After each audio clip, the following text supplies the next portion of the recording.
నమస్కారం. నా పేరు Prashanti V. I will teach Bhagavadgita shlokas in online.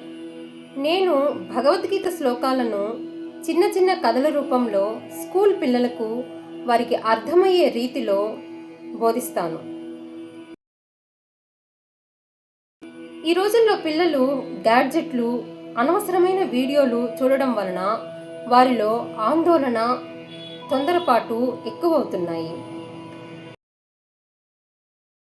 అయితే మన సంస్కృతిలో దీనికో చక్కని పరిష్కారం ఉంది. మన సంస్కృతిలోనే ఎన్నో అద్భుతమైన శ్లోకాలు, వాటికి పరిష్కారాలు చిన్న చిన్న కథల రూపంలోనే దొరుకుతాయి. వీటి వల్ల పిల్లల్లో సహనాన్ని, నిదానాన్ని మనం పెంపొందించవచ్చు. పిల్లలు ఉదయాన్నే నిద్ర లేవగానే వారి అరిచేతులను వారే చూసుకుంటూ కరాగ్రే వసతే లక్ష్మి, కరమధ్యే సరస్వతి, కరమూలే స్థితే గౌరీ, ప్రభాతే కరదర్శనం అని అనుకుంటూ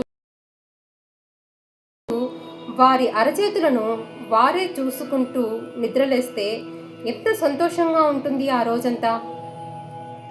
దీని అర్థం మనం చేసే మంచి చెడులు అన్నీ కూడా మన అరచేతుల్లోనే ఉన్నాయని వారికి అర్థమయ్యేలా చెప్పవచ్చు.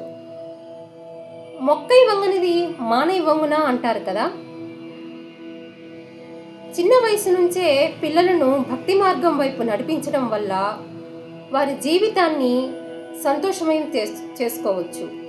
నిజం చెప్పాలంటే నాకు చిన్నప్పటి నుంచి దైవభక్తి ఉన్నప్పటికీ ఒక్కో వయసులో వచ్చే రుణాత్మక ఆలోచనలు, అవేనండి నెగిటివ్ థాట్స్ వస్తూ ఉంటాయి పూజ చేసేటప్పుడు.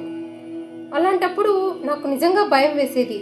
అయ్యో, నేను నెగిటివ్ థాట్స్ చేస్తున్నాను, నాకు నెగిటివ్ థాట్స్ వస్తున్నాయి, వీటి వల్ల దేవుడు ఏమన్నా పనిష్మెంట్ ఇస్తాడా, నన్ను ఏమన్నా శిక్షిస్తాడని భయం వేసేది. చిన్న చిన్న భయాలు ఉండేవి, కానీ వాటికి పరిష్కారాలు దొరికేది కాదు.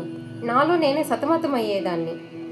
ఈ భయాలన్నీ మన తర్వాతి తరం వారు అటువంటి పిచ్చి భయాలు పెట్టుకోకుండా ఉండడానికి శ్లోకాలలోనే చిన్న చిన్న కథల ద్వారా వాళ్ళలో ఆ అనవసర భయాలను, ఆ నెగిటివ్ థాట్స్ నుంచి కాపాడుకునే బాధ్యత మన అందరి మీద ఉంది.